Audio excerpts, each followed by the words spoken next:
జోరు అందుకున్న ధాన్యం కొనుగోలు ఇప్పటి వరకు 10 లక్షల మెట్రిక్ టన్నుల సేకరణ. ఎంత? 10 లక్షల మెట్రిక్ టన్నులు సేకరించినట. సో ధాన్య కొనుగోలులో ఈసారి ఒక పడ్డది.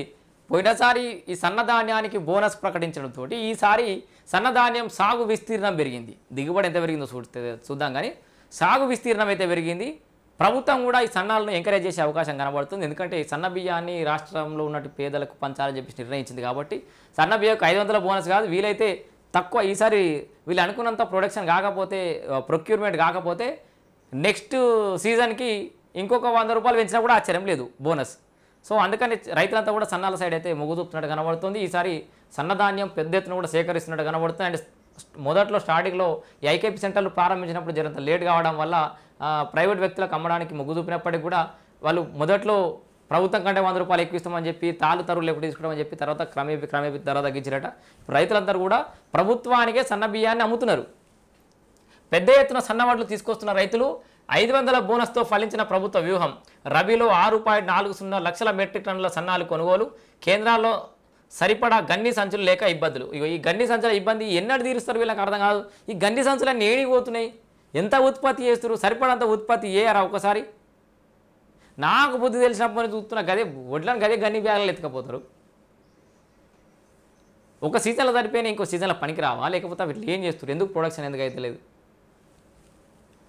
రాష్ట్రంలో ధాన్యం సేకరణ ఊపందుకుంది. ఈ నెల 1వ తేదీ నుంచి ప్రారంభమైన కొనుగోలు క్రమంగా పెరిగినప్పటికీ 10 లక్షల మెట్రిక్ టన్నుల ధాన్యం సేకరణ జరిగింది. 5-6 రోజుల నుంచి రోజుకు 1,00,000 మెట్రిక్ టన్నులు కొనుగోలు జరుగుతోంది. అకాల వర్షాలు ఈతరుగాళ్లతో రైతులు త్వరగా పంటలు కోస్తూ ధాన్యం కేంద్రాలకు తరలిస్తున్నారు. ప్రస్తుతం కేంద్రాల వద్ద ట్రాక్టర్లు, డీసీఎంల క్యూ కనిపిస్తోంది. ఈ సందడి కొనుగోలు కేంద్రాల వద్ద మరో 20 రోజుల వరకు కొనసాగవచ్చునని, తర్వాత వరి కోతలు ముగింపు దశకు వస్తాయని అధికారులు భావిస్తున్నారు. ప్రభుత్వం రబీ సీజన్లో 57 లక్షల ఎకరాల్లో వరి సాగు చేయగా 127.50 లక్షల మెట్రిక్ టన్నుల ధాన్యం దిగుబడి వస్తుందని అంచనా వేసింది. ఇందులో 70.13 లక్షల మెట్రిక్ టన్నులు కొనుగోలు లక్ష్యంగా పెట్టుకుని తగిన ఏర్పాటు చేసింది. రాష్ట్ర వ్యాప్తంగా 8,329 కొనుగోలు కేంద్రాలు ప్రారంభించడానికి నిర్ణయం తీసుకుంది. ఇప్పటి వరకు 7,340 కేంద్రాలు రైతులకి అందుబాటులోకి ఉంచి ధాన్యం కొనుగోలు వేగవంతంగా చేస్తుంది. అయితే వానాకాలంలో సన్నాలకు 500 రూపాయలు బోనస్ ఇవ్వడంతో యాసంగి సీజన్లో రైతులు పెద్ద మొత్తంలో సన్న వరి సాగు చేశారు. ప్రభుత్వం ఆశించిన దానికంటే ఎక్కువ ధాన్యం రావడంతో తమ వ్యూహం ఫలించిందని వ్యవసాయ శాఖ అయితే హర్షం వ్యక్తం చేస్తుంది. వాళ్ళు అయితే బడ్జెట్ అలాట్ చేసి పెట్టుకురో ఈ సన్న బియ్యానికి సంబంధించి ఆ బడ్జెట్ను దాటిపోయిందంట. అంచనాలకు మించి సన్న బియ్యం ప్రభుత్వం కొనుగోలు అయితే చేస్తున్న పరిస్థితి. సో 10 లక్షల మెట్రిక్ టన్నుల ధాన్యం సేకరణ. పౌర సరఫరాలు ఇప్పటి వరకు 35,600 మంది రైతుల నుంచి 10 లక్షల మెట్రిక్ టన్నుల ధాన్యం కొనుగోలు చేసింది. అందులో 6.40 లక్షల సన్నాలు కాగా 3.60 లక్షల మెట్రిక్ టన్నుల దొడ్డు సన్నధాన్యం సేకరించింది. బాగానే సేకరించింది కదా. సన్నబియ్యం ఎక్కుతుంది. 2 రకాల ధాన్యానికి ప్రత్యేకంగా కేంద్రాలు ఏర్పాటు చేసింది. నిజామాబాద్, కామారెడ్డి, సిద్దిపేట, నల్గొండ, సూర్యాపేట, వనపర్తి, గద్వాల, కరీంనగర్, జనగాం జిల్లాల్లో పెద్ద ఎత్తున సేకరిస్తోంది. కొనుగోలు కేంద్రాల్లో గ్రెయిన్ క్వాలిఫైయర్స్, ఎలక్ట్రానిక్ తూకాపు మిషన్లు, మాయిశ్చరైజర్ మీటర్లతో పాటు టార్పలిన్లు, క్లీనర్లు, హస్క్, రిమూవర్ వంటి యంత్రాలను సరిపడా అందుబాటులో ఉంచి కొనుగోలు ఆలస్యం కాకుండా చర్యలు తీసుకుంటుంది. కేంద్రాలు పిఎస్సిఎస్, ఐకేపీ గ్రూపుల ఆధ్వర్యంలో నడుస్తున్నాయి. మిల్లర్లు తీసుకెళ్లగా మిగిలిన ధాన్యం గోదాములకు తరలింపు. సో ఏం చేస్తుంది ప్రభుత్వం? మిల్లర్లు తీసుకపోగా మిగిలిన ధాన్యాన్ని గోదాములకు తరలిస్తారు. ఏదో చూద్దాం. ప్రభుత్వం కొనుగోలు చేసిన ధాన్యాన్ని నిల్వ చేసేందుకు రాష్ట్ర వ్యాప్తంగా 66.65 లక్షల మెట్రిక్ టన్నుల నిల్వ సామర్థ్యం కలిగిన గోదాములు ఉన్నాయి.